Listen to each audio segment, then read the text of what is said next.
1. Kılıç Arslan'ın vefatı üzerine tahtın varisi Şahin Şah'ın İran'da olması dolayısıyla Anadolu Selçuklu Devleti başsız kalmıştı. 1. Haçlı Seferleri ve Sultan Kılıç Arslan'ın vefatı üzerine Rumlar artık müdafadan taarruza geçerek bütün sahilleri istirdat ettiler.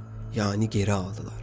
Türkler her taraftan İç Anadolu'ya göç etmeye başladılar. Çekilirken büyük zayiata uğruyorlardı. Ulubat Gölü civarında toplanıp Anadolu yaylasına dönmekte olan kalabalık bir Türkmen halkı Rumların şiddetli taarruzuna uğradı. Kadın çocuk ayırmaksızın bir katliam yaptılar.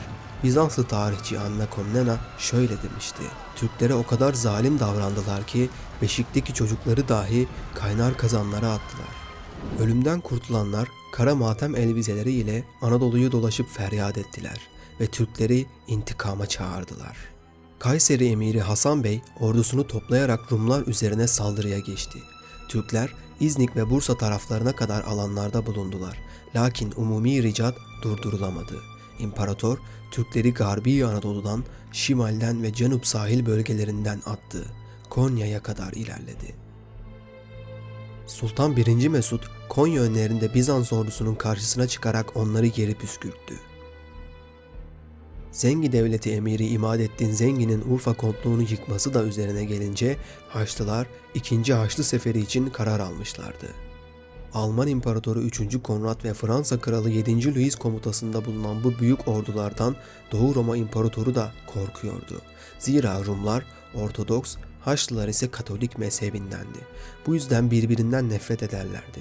Doğu Roma İmparatorunun Haçlılara karşı Selçuklu Sultanı ile gizlice münasebetlerde bulunduğu rivayet edilir. Denilir ki Bizans rehberleri Haçlı ordularını sapa yollardan Türklerin baskınına uğratacak şekilde sevk ettiler.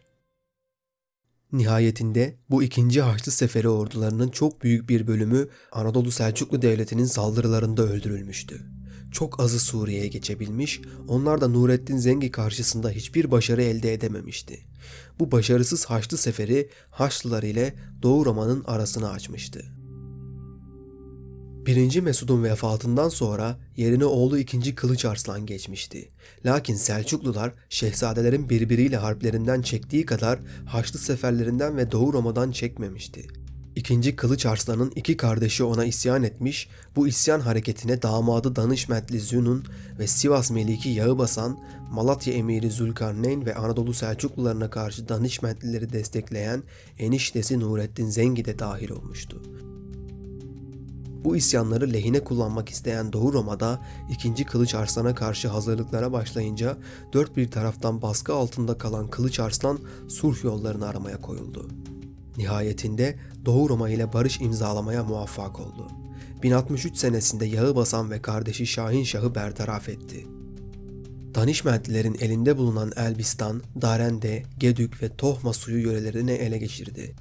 Bütün Anadolu'da Selçuklu hakimiyetini kurma yolunda önemli bir başarı elde etmiş oldu.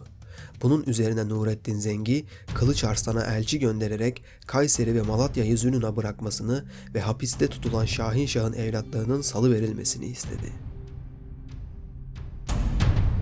Sultan Kılıç Arslan'ın olumlu bir cevap vermemesi üzerine Nurettin Zengi, Maraş, Göksun ve Behisni kent ve yörelerini ele geçirdi. 2. Kılıç Arslan, Nurettin Zengi'nin Selçuklu topraklarını istilası üzerine harekete geçerek Nurettin Zengi üzerine yürüdü.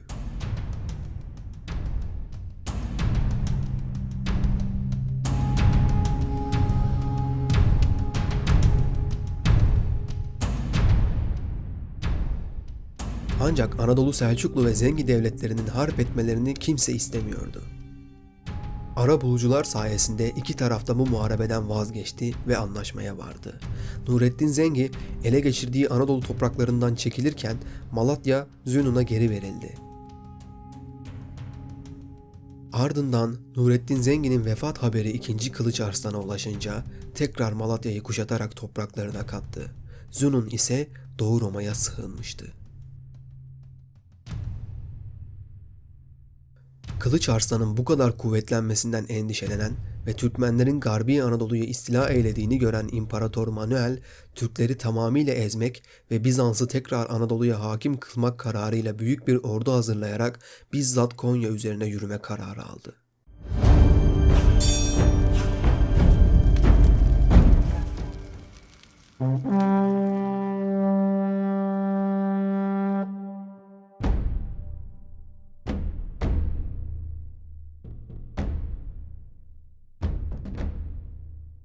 Durumu öğrenen 2. Kılıç Arslan, Manuel'e elçi göndererek daha önce yapılmış olan barış anlaşmasının yenilenmesini önerdi. İmparator Manuel, barışın yenilenmesi için Türkmen akınlarının durdurulmasını ve Bizans'a sığınan Danişmentlilerin emiri Zünnun ile Şehzade Şahin Şah'ın yönetiminde bulunan toprakların Bizans'a bırakılması şartını koştu. Kılıç Arslan bu teklifi kabul etmeyerek süvari güçleriyle Denizli'ye taarruz ederek Bizans'a ait şehirleri tahrip etti. İmparator Manuel ise kendisine sığınan Danişmentli Beyi Zünun ve Şahin Şah'ı Selçukluların üzerinde baskı kurması ve ikinci bir cephe oluşturması için Anadolu'ya göndermeye teşebbüs etti. İkinci Kılıç Arslan bu teşebbüsü haber alınca stratejik önlemler alarak bu çabayı boşa çıkarttı. Anadolu'ya hareket eden Zünun ve Şahin Şah da Doğu Roma'ya geri dönmek zorunda kaldılar.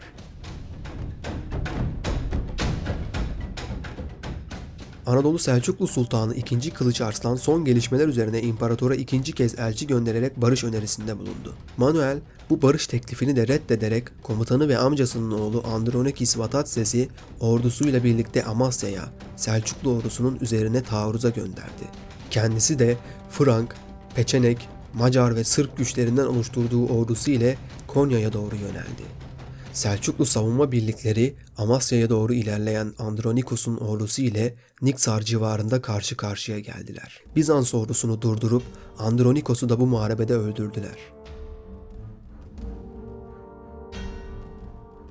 Manuel'in ordusu ise Denizli'ye doğru ilerledi. Bizans ordusu oldukça kalabalıktı ve beraberinde taşıdıkları yükler sebebiyle yavaş ilerlemek zorunda kalıyordu. Bunun yanında Akdağ civarı da Selçuklular tarafından tahrip edilmişti. Bizans ordusunun geçebileceği tek yol Mirya Köfelon Kalesi'nin yakınlarındaki sarp ve dar bir geçitti. Selçuklular da Bizans ordusunu burada karşılamak için hazırlık yapmışlardı. Bizans ordusu yaklaşık 100.000 kişilik kalabalık bir ordu ve güçlü savaş teçhizatları ile uzun sürebilecek bir savaşa karşı tedarikliydi. Selçuklu ordusu ise hem sayıca daha az hem de teçhizat bakımından daha zayıf durumdaydı. Ancak hareket kabiliyeti daha yüksekti. Bulundukları sarp geçitte stratejik olarak bunu gerektiriyordu. Dağ geçitlerinin yamaç ve doruklarına konuşlanarak ağır Bizans ordusunu hırpalayacak ve mukavemetlerini kırdıktan sonra taarruz edeceklerdi. Bizans ordusunun tecrübeli komutanları Selçukluların bu stratejisini fark ettiler ve Manuel'i uyardılar. Ancak daha tecrübesiz ve kendine güvenen prensler şan ve şöhret kazanmak için zor alanı tercih ediyor ve Manuel'e baskı yapıyorlardı. İmparator Manuel neticede tecrübeli komutanlarını dinlemeyip Selçukluların kurguladığı gibi dağ geçitlerinin içerisinden girmeye karar verdi. Bizans ordusu geçitten ilerlemek için 4 ayrı kola bölündü. Önde piyadelerden oluşan öncü güçler, arkasında yine piyadeler ve süvarilerden oluşan ardıllar, arkalarında ise ordunun ana kuvvetleri bulunuyordu. En arkada ise mancınıklar, harp araçları ve erzak stokları ilerleyecekti. 17 Eylül 1176 günü Bizans öncü kuvvetleri dar ve sarp geçitlerden içeri girmeye başladılar.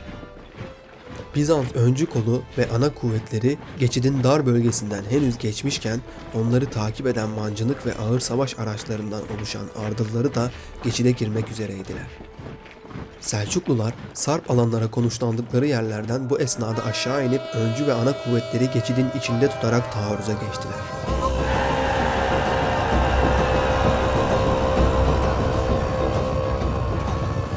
Mancınık ve vurucu güçlerinden yoksun kalan öncü ve ana güçler hızlı hareket eden Selçuklu süvari ve yaya birliklerine karşı direnemeyip ağır kayıplar vermeye başladılar. Selçuklu ordusu gerçekleştirdiği ani ve yoğun saldırılarla Bizans ordusunun sağ kanadını tamamen yok etmeyi başardı. Bizans'ın merkezi gücünü geçit içinde hapsedip taarruz eden Selçuklular, sonrasında ise geçide henüz girememiş olan mancınık ve ağır savaş araçlarına hücum ederek geçitten içeri girmelerini engellediler. Bizans ordusu geçidin içerisinde sıkışmış, hareket imkanı fevkalade zor olan bir alanda kendisini korumaya çalışıyordu. Ağır savaş arabaları ve mancınıklar ise yaya güçlerden destek alamadıkları için ok atışlarıyla zarar görüyor ve ilerleyemez duruma geliyordu. Ne mancınıklar geçidin içine girmiş olan ordunun merkezi gücüne yardım edebiliyor, ne de merkezi yaya kuvvetler ağır savaş araçlarına yapılan saldırılara karşı yardıma gidebiliyorlardı. Üstelik sağ kanadı tamamen yok olan Bizans ordusu bu kez sol kanadına yoğun taarruzlar alıyor ve ağır kayıplar veriyorlardı. Bizans ordusu bulundukları alanın fiziki imkansızlıklarından ötürü saldırının ne taraftan geldiğini bile anlayamıyor, disiplinsiz bir şekilde rastgele hareket eden yaya kuvvetler yamaçlar arasında sıkışıp isabetli okçuların açık hedefi haline gelerek ağır kayıplar veriyorlardı. Sağ kanadı tamamen imha edilen Bizans ordusu sol kanadını savunmaya çalışırken komutan Yannis Kantekuzenos'un öldürülmesiyle kontrolü tamamen kaybettiler. Bizans ordusu artık inisiyatifi elinde tutamıyordu. İmparator Manuel ise savaşmaktan çok içine düştüğü cendereden kurtulmak için uğraşıyordu. Zira artık savaşmak yerine geçitten çıkmanın yollarını arıyordu. Bizans ordusu manevra yapamadan karşı koymaya çalışıyordu. Öyle ki İmparator Manuel savaşın kötü gidişatı üzerine geri çekilmeyi düşünmüş, ancak komutan ve prenslerin ağır itham ve eleştirilerine maruz kalarak bu kararından vazgeçmek zorunda kalmıştı.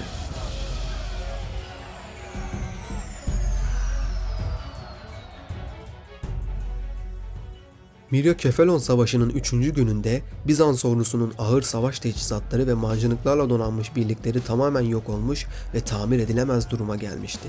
Sefere çıkarken Selçuklu ordusunu mağlup ettikten sonra Antakya'ya sefer yapacağını düşünen Manuel, Miryokefalon Ovası'nda çaresiz ve mağlubiyeti kabullenmiş bir duruma düşmüştü.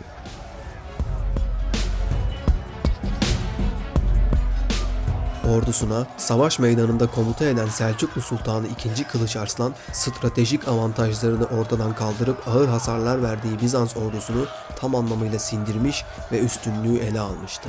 Ancak savunma yaparak giderek daha az kayıp vermeye başlayan Bizans ordusunu tamamen yok etmenin kolay olmayacağını görüp İmparator Manuel ile barış yapmayı tercih etti. Elçisini bir İran savaş atı ve bir kılıç hediyesiyle birlikte barış şartlarını müzakere etmek için Manuel'e gönderdi. Yapılan müzakerede Eskişehir ve Gümüşsu kalelerinin boşaltılıp yıkılması ve 100.000 altın harp tazminatı vermesi şartıyla Bizans ordusunun hücuma uğramadan geri çekilebileceğini teklif edince Manuel içinde bulunduğu çaresiz durumunda tesiriyle barış teklifini derhal kabul etmişti.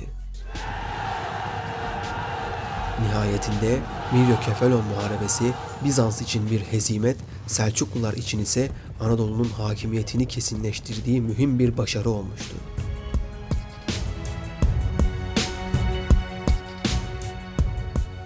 Doğu Roma bu tarihten sonra Anadolu üzerindeki emellerinden vazgeçmek zorunda kalmıştı. II. Kılıç Arslan, Bizans'ın Anadolu'dan tümüyle çekilmesi ve Anadolu üzerinde hakimiyet kuran beylikler üzerinde kurduğu üstünlük ile Anadolu'nun tümünde hakim hale gelmişti.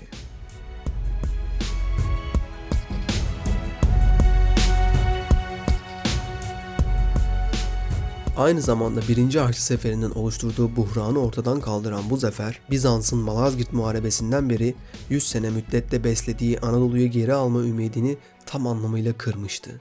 O zamana kadar Hristiyan dünyasında bir nevi Türklerin işgali altında olan memleket gibi telakki edilen Anadolu'nun hakiki Türk yurdu olduğunu ispat etmiş ve Doğu Roma İmparatorluğu bu tarihten sonra artık yıkılışına kadar Türklere herhangi bir taarruza cesaret edememişti.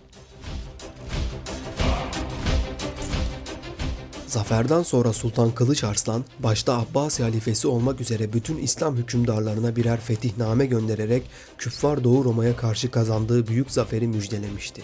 İslam beldelerinde kutlamalar ve dualar okundu.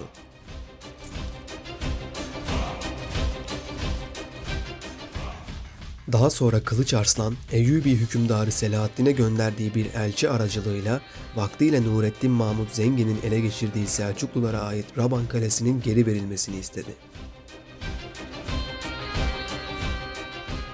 Selahaddin Eyyubi bu teklifi reddedince Sultan Kılıç Arslan Raban Kalesi'ne ordu sevk etti.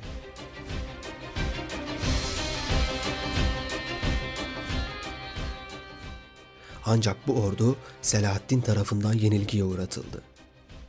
Bununla birlikte Anadolu Birliği'ni kurmaya çalışan sultan bir yıl sonra damadı Diyarbakır ve Hasankeyf Artuklu emiri Nurettin Muhammed'e karşı harekete geçti.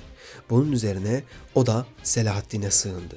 Selahaddin Artuklu emirin himayesini almış bulunduğundan ordularını toplayarak Anadolu Selçuklu ülkesine saldırıya geçti.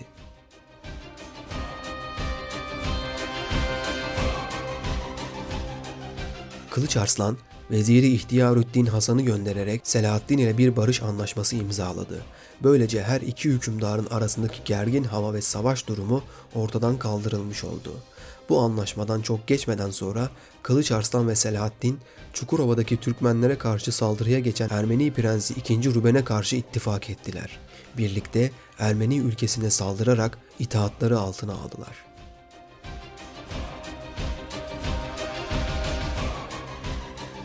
1087 senesine geldiğimizde Selahaddin Eyyubi Kudüs'ü Haçlıların elinden alarak bu mukaddes beldeyi fethetmişti. Bu fetih İslam alemi tarafından kutlamalar ve dualarla karşılanırken Hristiyanlar için dehşet verici bir haber olmuştu. Papa'nın emriyle 3. Haçlı Seferi için hazırlıklar başlatıldı.